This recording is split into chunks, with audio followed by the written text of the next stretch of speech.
Okay. Well, I don't really have a talk. I'm calling in from London, and but I was involved with Ivan's first head-mounted display that he did in the late '60s, first at Harvard, and then at Utah when I was a graduate student there. I helped work on some of the math. A couple of interesting things about that display is that right over your ears were two CRTs heading backwards, each one with about 15,000 volts crackling away. And so you had a real sense, knowledge of when this thing was on. The positioning was done either by a physical device that was called the Sword of Damocles, which was kind of a gimbaled set of metal bars hung up on the ceiling, so your head felt like it had a mass of a couple of cannonballs, or what was called the shower head, which is where you wore an ultrasonic sensor, and there was a thing floating above your head. They actually put one on a crane so they could follow you around when you were walking around. And there was a thing you could hold in your hand. You could interact with the display that was there, and the speed of computation of the 3D transformations and clipping that needed to be done was fast enough. That 3D transformations and the clipping were done by literally multiple racks of equipment, because no CPU that was readily available was anywhere near fast enough to do that in real time. So in one sense, virtual reality, augmented reality has come far since Ivan wrote what I think of as still the definitive paper on it, which he called the Ultimate Display. It was written in 1965. So that was more than 50 years ago. And he wrote it while he was doing a stint in the running IPTO projects. And after he got out of it, that was a 2-year stint that he had there. After he got out, he went to Harvard and decided to build all of the stuff necessary for making this ultimate display. The other way of looking at it is, I'll come up in a second. In 1968 was when I had the Dynabook idea. After meeting Seymour Papert and seeing what he was doing with children, and I pictured it as a tablet because I thought that would be the best thing for children to carry around with them. But I also thought that before we got a good flat screen display this size, that flat screen displays this size would be done, in part because the contamination and yield was much, much better on small pieces of silicon back then, still is. So it's basically been an accident of history that head-mounted displays didn't happen much, much earlier and much, much better. The third theory of the Dynabook, besides the tablet and the head-mounted thing with your computer in your pocket, was one I got from Nicholas Negroponte, where he said, well, not too long from now, there will be nodes everywhere in the world, and so all you need to wear is maybe an ID bracelet, so the system can tell where you are, how you're pointing with your hand, and your computer will effectively just follow you around the world as you go. Well, we aren't at that point yet, but some years later, that was called ubiquitous computing, and it's clear we're going in that direction also, where you wind up automatically co-opting any display that happens to be around. Well, the interesting thing is, 51 years later, to me, it is really surprising just how badly done our pretty all of the HMDs.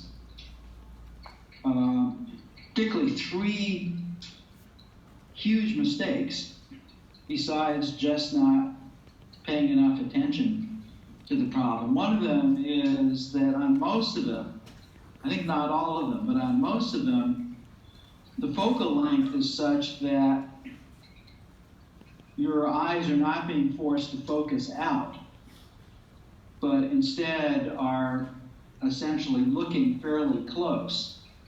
And one of the effects there is you get to see the pixels there rather than the pictures much too readily.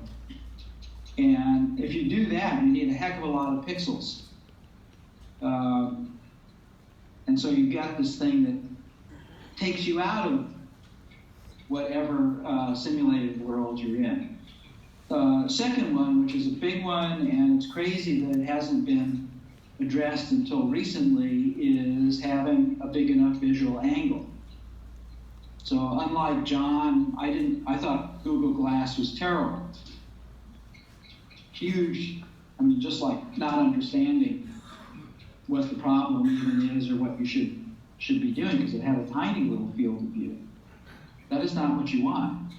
And psychologically, it is really important to get to those pixels that are outside the fovea. And I believe that most people working on these displays up to the present actually don't understand very much about human vision. It's not, knowledge of human vision is not really portrayed very strongly in most of these displays. The exception is the wearality display that David Smith has been doing at Wearality. That one has a generous field of view, and you get some of these wonderful effects. By the way, if you have a wide field of view, you will get 3D stereo if you watch a movie monocularly. This is something that Ivan knew a long time ago. Ivan is blind in one eye, the father of computer graphics. And so what he wanted was he was going to rely on things like kinetic depth effect and motion parallax and wide field of view to give these different effects. But if you take one of David Smith's Fresnel lenses that has a very wide field of view, and you just look at a movie with one eye, you'll get very, very good 3D effects, because our brain does not see what's on our retina, but sees what we believe about things, what we know about things, the motion cues that come from the peripheral vision, which is legally blind out there. I think that's why perhaps people don't pay attention to it. But it happens to be 100 times more sensitive to brightness change. And it causes various kinds of saccading in the eyes and a coupling to the way we think about the world that vastly changes what the subjective effect is of having a display. And of course, the other thing that is also kind of shocking today is how still poorly done most of the head position sensing is done. And if there's anything that is learned early on about head-mounted displays, is not doing the head positioning sensing well not only detracts from the virtual reality part of the thing, but it actually induces vertigo, it induces headaches. There are many well-known things about it, and today I don't think there's any real excuse technologically for not doing head position sensing perfectly. So those three things really, I mean, basically I think it's because people who are kind of dabbling at it got into the technology, and people are now perhaps just starting to take it seriously after 51 years. Now, I'll mention one fourth thing, which was something that I was really excited about 50 years ago, and that is the potential of a head-mounted display for giving you an infinite expanse of 2D pixels. I like the 3D stuff, and there are a lot of things you can do with 3D. But to me, there's never enough surface maybe it's 2.5 deep, but there's never enough surface for doing work on it. So all of the displays we have today are tiny little things. I did the overlapping windows idea because we couldn't get enough pixels on the screen, and we still can't. And the screen I'm looking at right now has a very narrow angle on it. So this idea of being able to have large two-dimensional surfaces for doing things on, working and planning and so forth, is something that has hardly been exploited. I haven't, somebody will probably know more than I do about what's being done right now. So the last idea here, the fourth one, is just something for people to think about. And that is, where do we want the augmentation to happen? So a lot of our tools are external, and so my vision of this is today is basically cave people or monkeys working with nuclear weapons. External tools without doing something about what's between the ears is an ever-growing disaster. And if anything, the latest election should show us that. This is a terrible situation. So what we don't want is the same old brain with millions of times more power. As what we want is to augment our brains internally to give us the perspective to use this power. And maybe a good way to end this is to end with a great quote of Vi Hart, where she said, what we want is for human wisdom to exceed human power. Thank you very much.